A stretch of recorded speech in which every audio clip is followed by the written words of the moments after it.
విద్యాశాఖకు అనుబంధంగా ఉన్న సమగ్ర శిక్ష అభియాన్లో పనిచేస్తున్న అవుట్సోర్సింగ్ కార్మికుల యొక్క న్యాయబద్ధమైన డిమాండ్లను పరిష్కరించాలని కోరుతూ సంఘం నేతలు జిల్లా కలెక్టర్ కార్యాలయం వద్ద నిరసన కార్యక్రమాన్ని చేపట్టారు. ఈ సందర్భంగా వారు మాట్లాడుతూ సమాన పనికి సమాన వేతనాన్ని ప్రభుత్వం వారికి చెల్లించాలన్నారు. సుప్రీంకోర్టు తీర్పు ప్రకారం కనీస వేతనాలు చెల్లించాలన్నారు.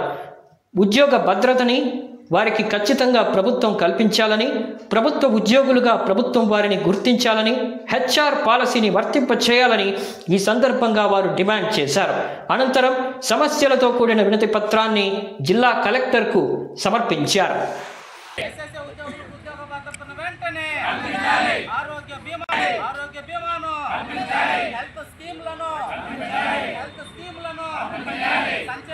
సంవత్సరాలుగా ఎస్ఎస్ఏలో సమగ్ర శిక్ష అభియాన్లో పనిచేస్తున్నాం సార్. కనీసం అంటే 7 సంవత్సరాల నుంచి ఒకే జీతం తీసుకుంటున్నాం సార్. ఎలాంటివి లేవు. ఎక్కడైనా ఏ జాబ్ చేసినా కనీసము మనకు దసరా హాలిడేస్కి దసరా పెన్షన్ అని, దీపావళి ఆఫర్లు అన్నీ ఉంటాయి. కానీ మా సమగ్ర శిక్షలో పనిచేసే వాళ్ళకి ఒకే స్కేల్, ఒక 23,000 జీతము, 17,000 జీతము, ఇలాంటి జీతాలతోనే పనిచేస్తున్నాం. రీసెంట్గా నా ప్రాబ్లమే ఏమంటే మాకు ఎలాంటి మెడికల్ లీవు లేవు, ఎలాంటి మెడికల్ సౌకర్యాలు కూడా లేవు. మా పాపకే అపెండిక్స్ ఆపరేషన్ చేయాల్సి వచ్చింది. ఓకే, వితిన్ 4 అవర్స్లో 89,000 కడితే కానీ మేము చేయలేమన్నారు. ఇలాంటి కాంట్రాక్ట్ అండ్ అవుట్సోర్సింగ్లో పనిచేసి మా జీతాలు 20,000 జీతాలకి మా బాధలు ఎవరికి సార్ చెప్పుకునేది? అంతేకాకుండా ప్రతిపక్ష పార్టీలో ఉన్నప్పుడు చంద్రబాబు నాయుడు గారిని కుప్పంలోనే వెళ్ళి కలిసాము, నేనే కలిశాను. అప్పుడు కూడా చెప్పారు, మీవన్నీ మా దృష్టికి వచ్చాయమ్మా, మేము చేసాము, చూస్తాము, ఖచ్చితంగా మా ఇది వస్తానే మేము అన్నీ అమలు చేస్తామన్నారు. అదే జీతంతో పని చేయాలంటే ఒక రైస్ ప్యాకెట్ వాల్యూ ఎంత, ఒక ఆయిల్ ప్యాకెట్ వాల్యూ ఎంత, ఇవన్నీ కూడా తీసుకొని మేము ఎలా సార్ చేయాలి? ఇప్పుడు పిల్లలు కూడా ఫస్ట్లో ఉన్నట్టే ఇప్పుడు ఉండరు. పిల్లల చదువులు అయితేనేమి, పిల్లల భవిష్యత్తు అయితేనేమి, వాళ్ళ ఫీజులు అన్నీ ఎక్కడ చూసినా ల్యాక్స్లో ఉన్నాయి. కానీ మా 23,000 జీతంతో ఒకే ఒక 23,000 జీతంతో మేము ఎట్లా బతకాలి? మా కుటుంబాన్ని ఎట్లా పోషించుకోవాలి? లేడీస్ కూడా బయట పోయి పనిచేసేదానికి అవుతుంది.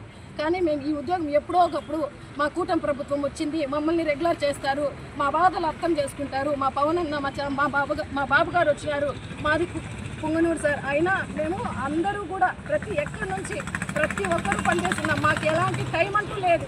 మార్నింగ్ 6 నుంచి ఈవినింగ్ 10 గంటలైనా కూడా మేము ఫోన్ ఆన్లో పెట్టుకోవాలి, అందరికీ ఇవ్వాలి. డిఎస్సి ఎగ్జామ్ వచ్చిందంటే అడిషనల్ వర్క్స్ మాకు, ఆ మూటలు మోయండి, ఆ బుక్కులు ఎత్తండి, అవి చేయండి, ఇవి చేయండి. ఏ టైంలో చదువుకుంటాం సార్? మేము లీవ్ పెట్టి వెళ్దామంటే ఇంట్లో గడవడం కష్టం. ఆ లీవులకు మేము బతకలేము, ఆ జీతానికి మేము బతకలేము, మా బిడ్డలు పోషించుకోలేము. నా కొడుకు బీటెక్ చదువుతున్నాడు, 4 లక్షల సంవత్సరానికి ఫీజు. ఈ 23,000తో మేము ఎట్లా చేస్తాం? కనీసం ఈ కూటమి ప్రభుత్వం అన్నా మమ్మల్ని దృష్టిలో తీసుకొని, నాలాంటివే ప్రతి ఒక్కరికి ఇలాంటి ప్రాబ్లమ్సే ఉన్నాయి. ఈ ఆవేదన అంతా మా బాబు గారు పవన్ అన్న విని, మా ఎడ్యుకేషనల్ మినిస్టరు అందరూ విని మా ఆవేదనని, మా బాధల్ని ఇంతకు ముందు కూడా మేము 23 డేస్ కంటిన్యూగా చేసాం. అప్పుడు ఖచ్చితంగా పెంచుతామన్నారు. ఎలాంటి రెస్పాన్స్ లేదు. మేము ఈ శాంతియుత పోరాటంలో చాలా విసిగిపోయినాం సార్. ధర్నాలు చేసి చేసి చేసి ఇంతకు ముందు అయితే బస్ ఫేర్లు కూడా కష్టంగా ఉన్నాయి. అంత బాధలో కూడా ప్రతి ఒక్కరు వచ్చినాం.